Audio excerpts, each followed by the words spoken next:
What's up everybody, Jack Farr here on behalf of Box to Box Football, coming at you with a reaction from the second leg tie between Paris Saint-Germain and Bayern Munich. Obviously the first leg was in Munich, second leg in the Parc des Princes. Only 1-0, Maxime Choupo-Moting with the only goal for Bayern Munich. They did need 2 to go through. I believe if PSG had scored, Bayern would have needed to score 3 to go through, because then it would have been 5-4. Yeah, then it would have been 5-4. So yeah, just kind of quick takeaways and breakdown from the game.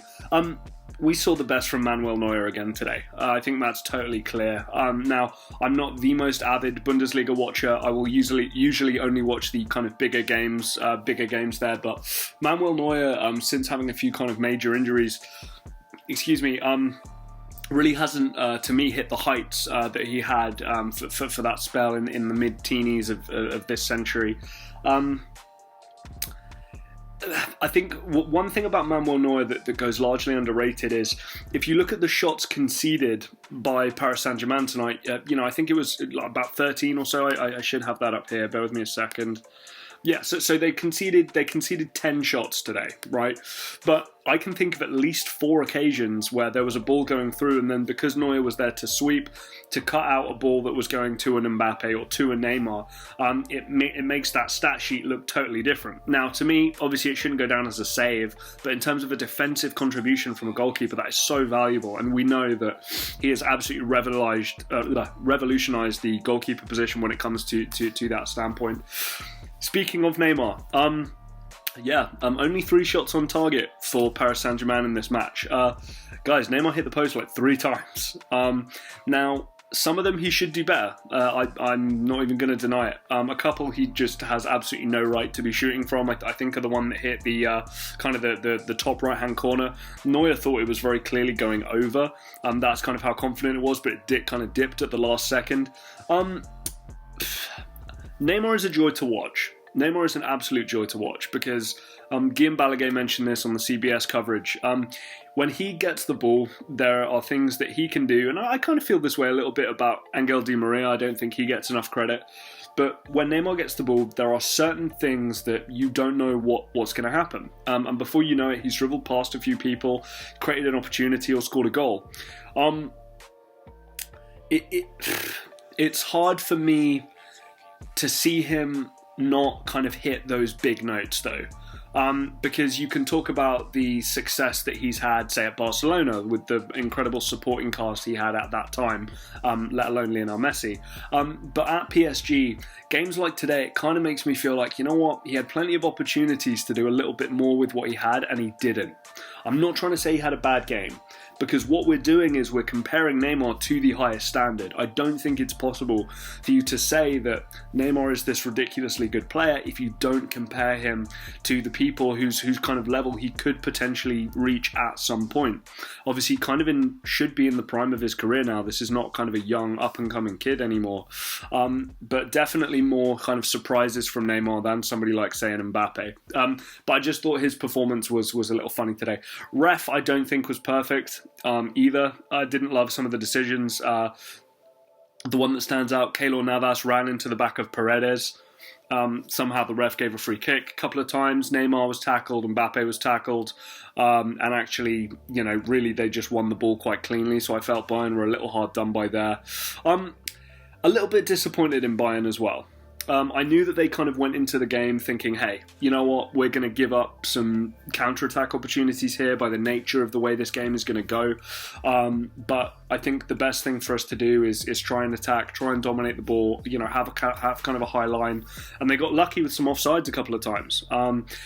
Couple of Mbappe ones which were incredibly close indeed. And just like a couple centimetres back, and Mbappe probably goes through and, let's be honest, probably scores. And I think on one of them he actually did, but obviously it was brought back and disallowed. No Marquinhos played a huge part. Huge part. Danilo Pereira, I know, is kind of a good, solid holding midfielder, kind of sitting in the base there, and I know he came in and did a great job. Presnel Kimpembe, I think, is a good centre-back, not a great centre-back. I think we saw his weaknesses for the Maxime Choupo-Moting goal. There wasn't enough desire there for Kimpembe to kind of get to the ball first and try and head that away. I think that played a huge part as well. But yeah, Bayern should have attacked a little more. It would have been nice to see Kingsley Coman, especially come the end of the game, attack his fullback a little bit more. Leroy Sané attack his fullback a little bit more. Didn't see too much of that. I don't know if Joshua Kimmich had that great of a day. Obviously, they were missing, a couple of midfielders in there as well, that from recent times they'd have had. I wonder in a game like this what somebody like a Thiago Alcantara, would have against this Paris Saint-Germain team. I think there was some statistic where if you lose the first leg 3-2, only 7% of the time does the other team then go through and actually win this tie.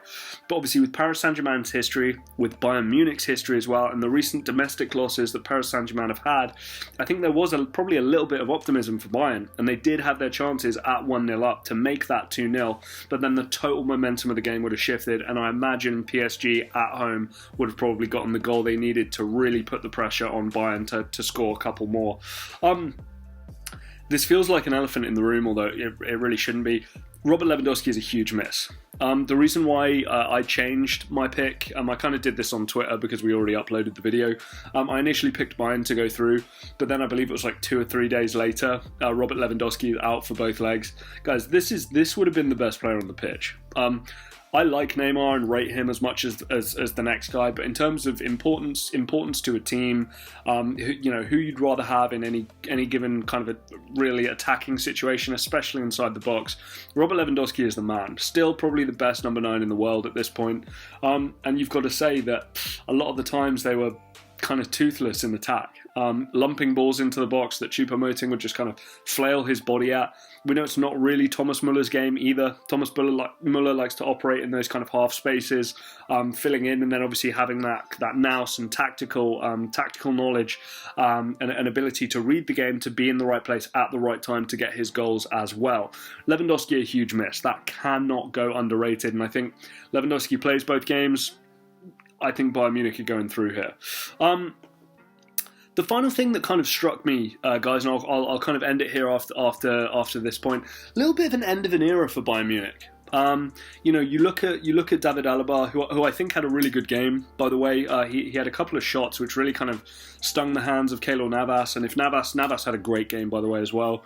But I think if Keylor Navas doesn't make those saves, these shots potentially go in, and it shows you how much of an overall talented footballer somebody like David Alaba still is, and he's going to be a great asset to a Real Madrid, a Man City, whoever the hell he signs for in the summer.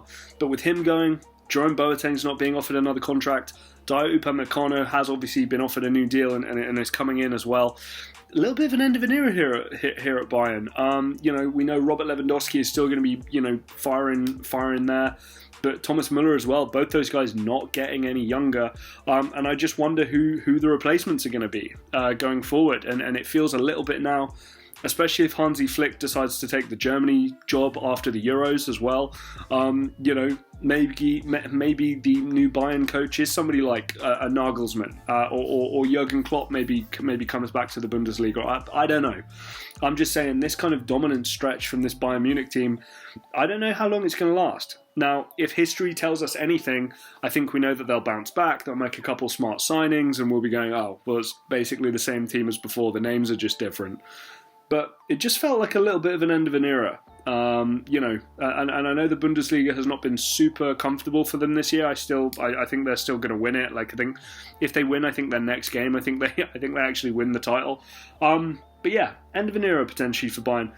Big congratulations to PSG. After I heard about the Lewandowski news, I did actually pick PSG. I did actually pick PSG to go through, even with those defensive misses. I just wonder, is Mauricio Pochettino, is he going to make it to a final, and will he actually win at this point?